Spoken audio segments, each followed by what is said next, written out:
Sachar committee ने यह भी कहा सेंट्रल वक्फ काउंसिल में और स्टेट वक्फ बोर्ड में और ब्रॉड बेस करके इंक्लूसिव होना चाहिए। ये बंद कमरे में कुछ लोग बैठा है ऐसा लग रहा है, इसको खोलना चाहिए, ब्रॉड बेस करना चाहिए। साथ साथ में सेक्रेटरी जो सेंट्रल वक्फ काउंसिल और स्टेट बोर्ड है उसका स्तर सीनियर लेवल होना चाहिए। उस समय under secretary deputy secretary rank का था, उसको कहा कि ज्वाइंट सेक्रेटरी एडिशनल सेक्रेटरी का रैंक ऑफिसर को नियुक्त करना चाहिए। और साथ में सर बच्चों और महिलाएं के लिए, महिलाएं और बच्चों के लिए स्पेसिफिक कदम उठाना चाहिए। ये सच्चर कमेटी ने उस समय रिकमेंडेशन किया।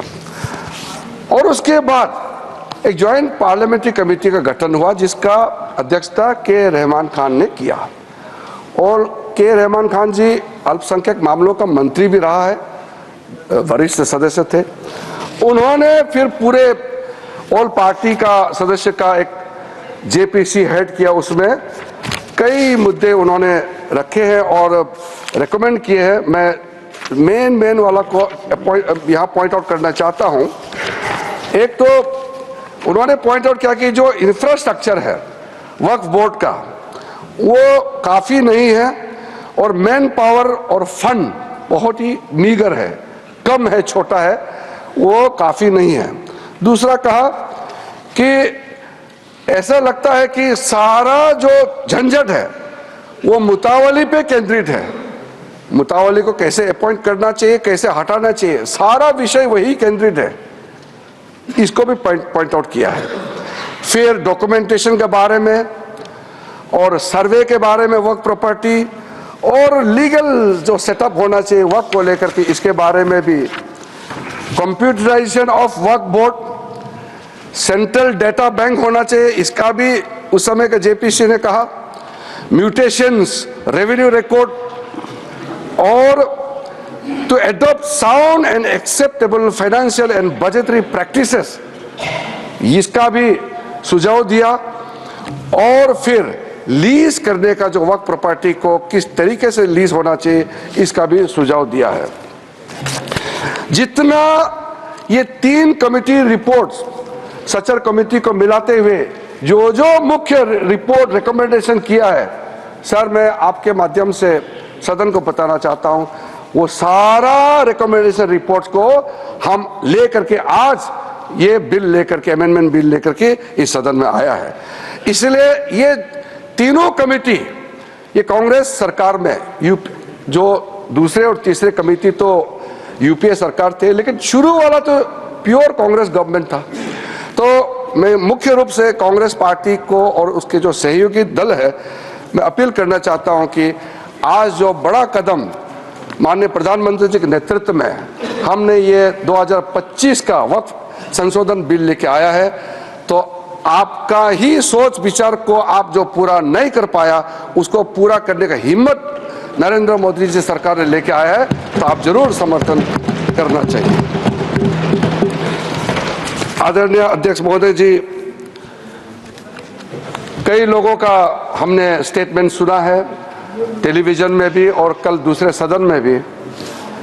ये कोई नया कदम तो हम नहीं उठा रहे हैं, इतिहास सबका मालूम है। संक्षेप में 1894 में जो प्रिवी काउंसिल ने